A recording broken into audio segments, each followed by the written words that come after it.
சொல்லுங்க. வணக்கம் சார், நான் ராஜம்மா. 393 394 என்னோடய வீடு. 2010 வந்து என்னோடய வீடு டேமேஜ் ஆச்சு.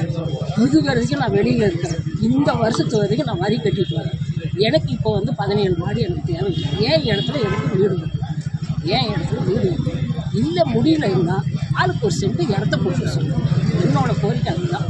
ஏன்னா இந்த 2010 வெளியே வாடகை இன்ன வரைக்கும் நடவடிக்கை என்னை கூப்பிட்டெல்லாம் அவங்க கேட்டது கிடையாது. ஏன்னா அவங்களா இடிச்சுக்கிறாங்க. இடிக்கிறதுக்கு முன்னத்த நாள் நான் வந்து சொல்கிறேன், இடிக்காதீங்க இடிக்காதீங்கன்னு சொல்லிட்டு போவாங்க. அப்போ என்ன சரிங்க அப்படின்ட்டு மறுநாளே இடிச்சு தள்ளுறாங்க. ஏன் இடிக்கிறாங்க? ஒரு நோட்டீஸ் கொடுக்கணும், இல்லை எங்கள் ஒப்புதல் வாங்கணும். நீங்கள் மட்டும் ஒரு ஒப்புதல் வாங்குறீங்கல்ல, எங்களுக்கு ஒரு ஒப்புதல் கொடுக்கணும்ல, ஒரு எதிர்முச்சு கொடுக்கணும்ல.